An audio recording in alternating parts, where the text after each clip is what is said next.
Hola amigos y amigas de la olla Sazón Pública, este espacio para profundizar distintas temáticas, para reflexionar sobre ellas, para colocar voces en circulación, porque aquí lo que hacemos es eso, lo decimos semanalmente, conversar a partir de voces múltiples y diversas que nos aportan elementos en nuestro debate, en nuestras reflexiones, pero nunca colocamos verdades únicas, lo que colocamos es voces para que cada uno de nosotros y cada una de nosotras saque sus propias conclusiones. Este es La Olla, Sazón Pública, el programa de la Red de la Diversidad. Bienvenidos y bienvenidas. Y hoy nos vamos a encontrar con una persona que hace varios años ya viene una suerte de militancias socioambientales, sociales, en las luchas también por los derechos humanos y los derechos de la madre naturaleza en Colombia. Estamos hablando de Tatiana Roa Avendaño. Ella es integrante de Sensat, también de Agua Viva y del Pacto Ecosocial del Sur. Tatiana, qué gusto tenerte en la olla Sazón Pública, un gusto que arranques estas conversaciones con nosotros y con nosotras y ojalá nos acompañes con cierta frecuencia aquí en Huaynatambo, en la Red de la Diversidad en Bolivia. Buen día, Mario, un gusto estar aquí con la audiencia de Olla Sazón Pública, un gusto estar con la gente de Bolivia, bueno, me imagino que los oirán en muchas otras partes del continente, entonces complacida de estar con ustedes. Tatiana, hoy vamos a conversar sobre transiciones socioambientales. ¿Qué diablos es eso? Dirá alguna de la gente que nos está escuchando o mirando el programa y quisiera plantearte por ahí, ¿por qué tenemos que hablar de transiciones socioambientales en el escenario de nuestros países y del mundo entero?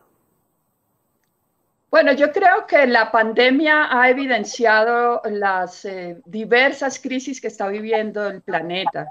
Crisis alimentaria, una crisis energética, una crisis de salud pública, una crisis ambiental profunda y de alguna manera este debate sobre la transición energética es un debate que nos lleva a pensar sobre todo en la dependencia que la sociedad ha creado con el petróleo. Y el petróleo, cómo ha determinado, digamos, la economía y la sociedad en general, la sociedad occidental. O sea, en los últimos 2 siglos, el desarrollo, digamos, de esta sociedad, su cultura se ha dado en torno a los combustibles fósiles y ese consumo y quema de combustibles fósiles es de alguna manera responsable de esas otras crisis. Voy a darte algunos datos para entender el asunto. La matriz primaria energética global es básicamente, está basada en petróleo. 33% de la quema de petróleo, 22% carbón, 27% gas natural, es decir, más del 75% gira en torno a los combustibles fósiles, o sea, petróleo y carbón. Entonces, esto ha impregnado todo. La agricultura, por ejemplo, hoy el 24% de la agricultura industrial depende de petróleo, ya sea para mover sus máquinas, ya sea para los fertilizantes, es decir, prácticamente estamos comiendo petróleo y eso ha provocado una sobreexplotación de los bienes naturales, la megaminería, energías extremas, deforestación. Son 200 años que han sido suficientes entonces para destruir gran parte de nuestros bienes naturales, para industrializar el sistema alimentario, un sistema alimentario que prácticamente mata a la gente, o sea, que la llena de enfermedades, pero que además son venenos prácticamente lo que hoy la gente come. También, digamos, esa dependencia en los fósiles ha contribuido a una urbanización salvaje, ¿no? Los mejores suelos del planeta están hoy sepultados por cemento. Yo vivo en una ciudad como Bogotá y es una ciudad con unos suelos maravillosos, o sea, son perfiles de 3, 4 metros de suelos y sin embargo están cubiertos por cemento. Y también ha servido, digamos, para desarrollar todos esos megaproyectos que requieren unas infraestructuras inmensas. Entonces, digamos que toda esa evidencia de esas crisis es lo que ha llevado a hablar de diferentes maneras. Hay quienes hablan de transiciones socioecológicas, otros se refieren más a la transición energética. Aquí en Colombia, por ejemplo, el académico Arturo Escobar con un grupo de activistas y de otros académicos están hablando de las transicionadas, o sea, de esas formas como ya no es como un futuro, o sea, hay gente ya, digamos, transitando. Yo creo que eso se ve mucho en comunidades locales. Entonces, de eso hablamos cuando hablamos de transiciones socioecológicas, fundamentalmente de los cambios que requerimos, de ese proceso, digamos, la transición es un proceso para llegar a esas otras culturas a las que queremos llegar, a esas otras formas de relacionarnos con la naturaleza, esas otras formas de construir nuestras sociedades. Tatiana, decías, estas transiciones nos tienen que llevar a unos rumbos que nos permitan otras culturas, que nos permitan otras formas también de relacionarnos con la naturaleza, de configurar nuestras relaciones en su conjunto, la reproducción de nuestra vida. ¿Hacia dónde podrían ir estos caminos de transición? Ha señalado varios elementos.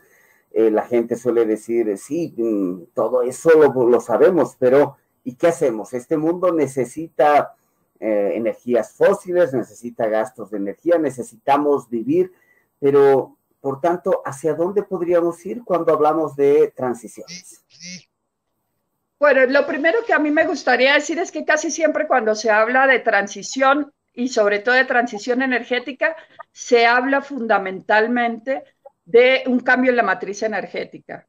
A nosotros, y cuando digo a nosotros y a nosotras, aquí en Colombia nos gusta decir, me refiero a organizaciones como el Movimiento Ríos Vivos, me refiero a Sensada Agua Viva, a la Alianza Colombia Libre de Fracking, a muchos procesos que en Colombia vienen caminando en esa perspectiva, la Mesa Social Minero-Energética, en la que incluso participan organizaciones sindicales del sector de los hidrocarburos y de la extracción de carbón. Nosotros y nosotras decimos, ante todo, estamos hablando que la transición debe ser un reflejo de los saltos en la cultura. Es decir, más que un cambio en la matriz energética, la transición está íntimamente ligada, digamos, a transformaciones en la vida cotidiana, en las costumbres, en los imaginarios, en los símbolos, en lo que hoy creemos inamovible. O sea, hasta hace un tiempo nos decían que no podíamos frenar el rumbo en el que íbamos, esa velocidad fuerte en la que se movía el mundo, y sin embargo llevamos meses quietos y aquí seguimos, digamos, quietos no, digamos, a un ritmo mucho más lento, y podemos seguir viviendo con muchas dificultades, por supuesto, pero la vida sigue sucediendo y la vida se recrea y se reproduce permanentemente, mientras que las formas como ahorita nos estábamos, como hasta hace unos meses y todavía seguimos, digamos, depredando el planeta, está llevando a que hayan esas múltiples crisis de las que hablaba. O sea, me quiero dar algunos datos, por ejemplo, en términos de biodiversidad. En Colombia, entre 1986 y el 2000, 100 millones de hectáreas de selva fueron taladas para la ganadería y las plantaciones de palma. Eso quiere decir, por ejemplo, que el alto consumo de carne que hoy tienen algunos sectores de la sociedad ha contribuido a esa destrucción de las selvas y todo lo que con ello se lleva, o sea, se lleva pueblos, se lleva biodiversidad, se llevan especies que incluso no habíamos alcanzado a conocer. Y simplemente un asunto como disminuir el consumo de carne conllevaría a una transformación enorme, por ejemplo, en el sistema alimentario, con que dejáramos, digamos, que la agricultura campesina fuera la base de la alimentación, sigue siendo la base de la alimentación, pero tuviera, digamos, muchísimo más apoyo, una agricultura agroecológica, una agricultura orgánica, alternativa, de la permacultura, como quiera que se llame, esas agriculturas de la vida, como hablaba el maestro Mario Mejía, podríamos enfriar el planeta, podríamos volver a recuperar gran parte de la agrobiodiversidad, pero también en general de la biodiversidad. Entonces, digamos, cuando hablo del cambio de la cultura me refiero a asuntos que están íntimamente ligados a la forma como hoy está establecida la sociedad y como hoy creemos que no se puede cambiar. Las ciudades en muchas partes del mundo han dado lugar a la bicicleta, un instrumento que ha estado ahí, que lo podríamos usar y que podría tener muchas posibilidades en gran parte de ciudades, de los campos en el mundo, y sin embargo ha sido relegada a un segundo lugar. La gente no toma una bicicleta no porque no quiera transportarse, sino porque no hay condiciones para vivir. Entonces nos estamos refiriendo a cómo se reorganizan las ciudades, por ejemplo, a cómo repensamos, reorganizamos la agricultura, a cómo se piensa una arquitectura, por ejemplo, y un urbanismo que contemple posibilidades también para para que existan otras especies, o sea, o para utilizar materiales que son más cercanos a los medios donde la gente se desarrolla, pero utilizamos hoy básicamente cemento, que es un elemento que para producirlo requiere grandes cantidades de energía y emite grandes cantidades de CO2. Entonces, nosotros cuando hablamos de transiciones nos estamos refiriendo a eso. Queremos llegar y por eso hablaba de culturas, porque no es una cultura, que creo que es un problema que hoy tenemos. O sea, nos han impuesto una sola cultura, cuando este mundo es rico y se recrea justamente por esa diversidad natural que hay, y en torno a ella, en torno a esa relación con la naturaleza, es que se recrean esas diferentes culturas. Entonces nos estamos refiriendo a eso. Ahora podría abordar otros elementos. Tatiana, me gustaría detenerme en algunos de los puntos que acabas de plantear.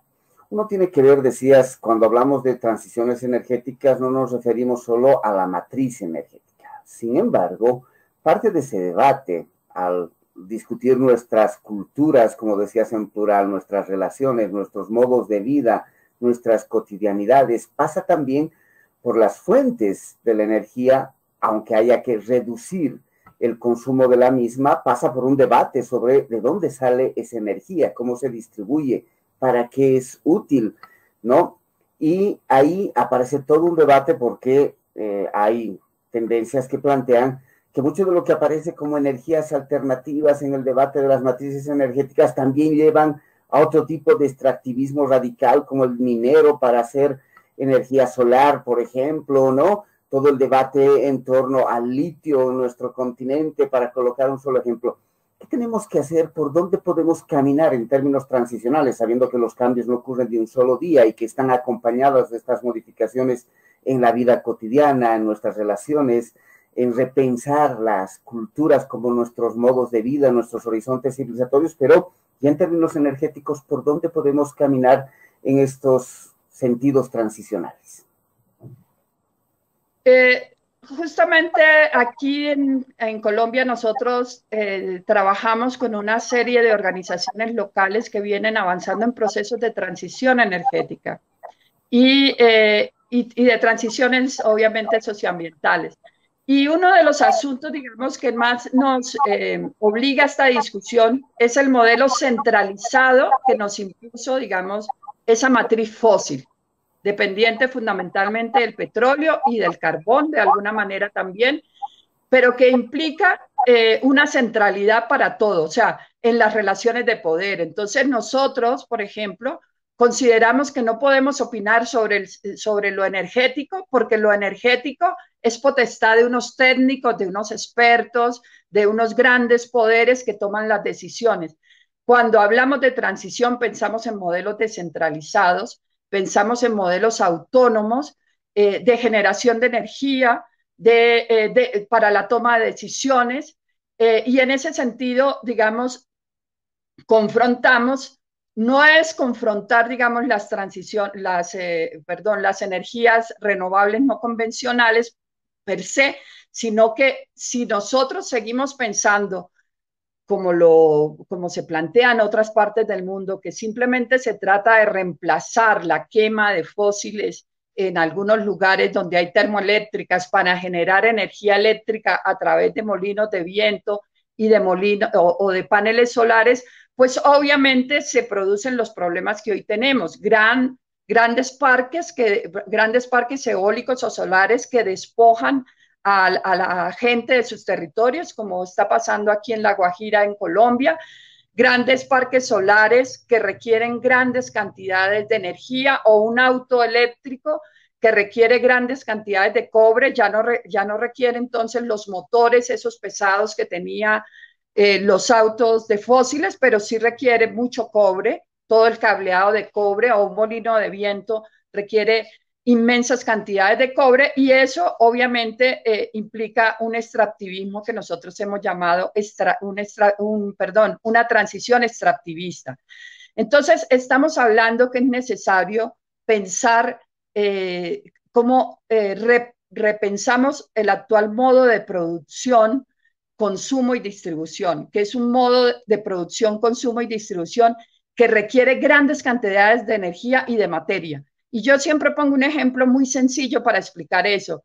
Si hoy en una ciudad, para consumir leche, yo necesito comprar una bolsa de leche, un Tetra Pak de leche, cada día estoy generando para ese consumo energético que es la leche, para mi cuerpo, necesito producir basura, aparte de todo lo que fue el proceso industrial para generar la bolsa plástica y para llevar industrialmente esa producción de leche a mi casa.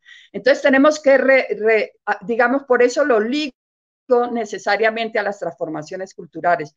No hay transición viable para salir de este mundo en crisis si no pensamos, si no repensamos, digamos, esas relaciones con la naturaleza, esos modos de producción, consumo y distribución, esas formas como organizamos la sociedad, esas formas como organizamos nuestra agricultura, esas formas como generamos energías, y desde la primera energía, que es el alimento, o sea, porque es nuestra primera fuente de energía. Entonces, el mundo sin duda tendría que pensar en reorganizarse. Hoy justamente hablaba con algunas personas en relación a la forma como la gente, por ejemplo, celebra sus fiestas. Entonces, hoy se llenaron las celebraciones de la gente de bombas plásticas, ¿sí? O sea, ese es un símbolo, el plástico se volvió un símbolo. O sea, la gente lucha por el plástico, pero sigue utilizando el plástico como símbolo. Entonces, lo simbólico también es muy importante.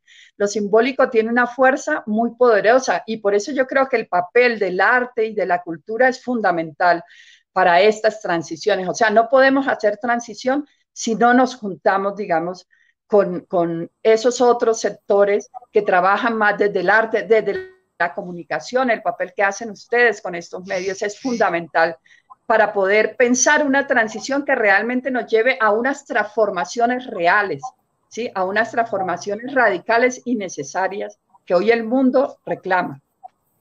Un elemento que has puesto que me parece fundamental es entender que no podemos debatir el tema de cualquier transición energética, socioecológica, cualquier cambio en nuestras culturas y en nuestros modos de vida sin una gestión propia desde lo local, desde lo comunitario, desde lo territorial de esas posibilidades.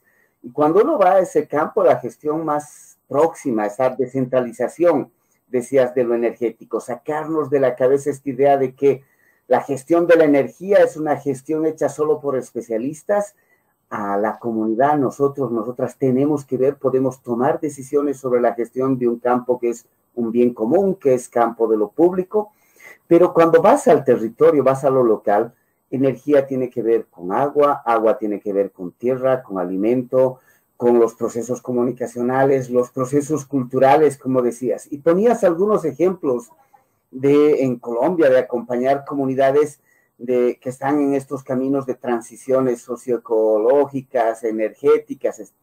Me gustaría que colocases algunos elementos que ves ahí potentes a partir de esas experiencias, que ayuden a la gente a mirar también de que es posible ya asumirse esa gestión corresponsable de lo común, de lo público, de nuestras vidas, de la regeneración de la vida, podríamos decir, Tatiana.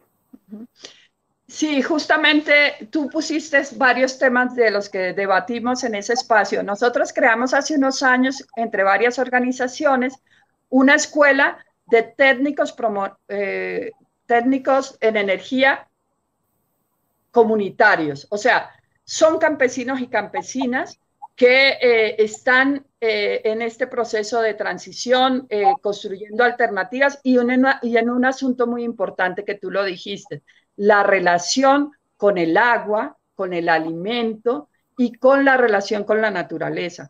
O sea, no podemos pensar transiciones y transiciones energéticas si estas no están íntimamente ligadas a eso, porque cuando la gente en el campo necesita energía, no la necesita para las mismas cosas en la ciudad, generalmente la necesita para sus relaciones productivas que están íntimamente ligadas con la producción alimentaria, ¿sí? Sea producción con animales, sea necesita un molino para moler sus granos, necesita un bombillo, pero para por ejemplo, calentar animales en su crianza. O sea, necesita la energía para el riego de su finca. Entonces nosotros estamos en un proceso en el que la primera barrera que queremos romper es eso de que la energía es solamente de especialistas que vienen por allá con muchos estudios y que la gente sí puede manejar el tema energético y sí puede decidir sobre qué energía quiere, para qué la quiere y cómo la quiere. Entonces ese proceso de la escuela, digamos, ha ido formando técnicos que, por ejemplo, han reivindicado también el tema de la leña, porque la leña se ha condenado, se ha mostrado como una cuestión, la deforestación se muestra como un asunto de los campesinos, pero realmente no es un asunto de los campesinos. Quienes deforestan son los grandes ganaderos, quienes deforestan son los grandes pamicultores, los soyeros, los que se están comiendo la Amazonía. Y la gente, si aprende a manejar la leña con procesos más eficientes, con bosques de leña, con dendroenergía, pueden manejar la leña de muchísimas maneras. Incluso en Europa hay procesos de generación de energía eléctrica que se producen con la leña de la poda, o sea, la poda que hace la gente en los caminos, en sus fincas. Esa madera se utiliza, por ejemplo, para generar energía.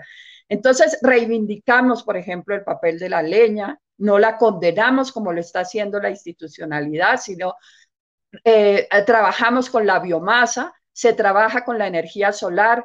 Entonces te voy a contar así rápidamente de procesos. Por ejemplo, en la región de Santander hay familias campesinas en regiones donde estaban altamente deforestadas, han establecido procesos de colectas, de cosechas de agua, recolectas de agua con sistemas de canales.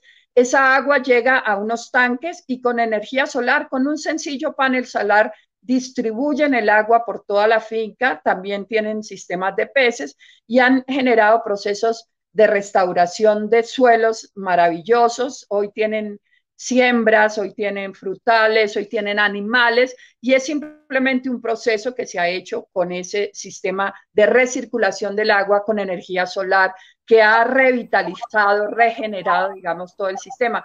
Hay también sistemas en el sur, en el norte del país, en Córdoba, donde campesinos y campesinas han establecido sistemas de bombeo de agua para toda la comunidad. La gente antes, sobre todo las mujeres, tenían que cargar el agua en sus espaldas por kilómetros, 500 metros, a temperaturas muy altas. Y hoy están con sistemas solares, llevan esa agua a todas unas comunidades más o menos de 100 familias, con un sistema solar sencillo, con un costo muchísimo más bajo. En una de esas comunidades, por ejemplo, Río Ciego, al frente hay un elefante blanco, una mega infraestructura de acueducto de agua que no funciona, mientras que su pequeño sistema solar les ha permitido mejorar cantidades, su nivel de vida. Lo han hecho también con sistemas de refrigeración solar, es decir, son formas descentralizadas, autónomas, donde la gente tiene el control sobre la energía, como tiene el control sobre el alimento, como tiene el control sobre el agua. Eso genera completa autonomía, ¿sí? La posibilidad de decidir, procesos democráticos y participativos, es decir, se reactivan una serie de mecanismos que se han perdido en una sociedad donde el poder de la energía está en unas transnacionales, y eso tiene mucha potencia. Tatiana, me vas a disculpar, pero te voy a tener que colocar dos preguntas en una para aprovechar los 2 minutos que nos queda del programa. Has colocado ejemplos y que me parecen fantásticos en el tema de esta retoma, decías, del control, de la gestión de su territorio en términos de agua, de alimentación, de energía, y que desmontan esta lógica de ceder nuestra vida y la reproducción de nuestra vida a las transnacionales o solamente a las políticas grandes del Estado, sino desde lo comunitario y desde lo propio aparece una gestión de lo público y de los bienes comunes, que en los ejemplos que has puesto que me parecen fantásticos. Pero ¿cómo ligamos eso? Porque has puesto ejemplos de comunidades rurales con el tema urbano. ¿Y cómo conectamos eso que ocurre en una comunidad rural con el mundo? Porque también hay un mundo donde efectivamente están esos actores, los actores políticos, las grandes transnacionales, los grandes intereses del capital, el mundo entero. ¿Cómo conectamos con esa doble dimensión a partir de esas experiencias, Tatiana?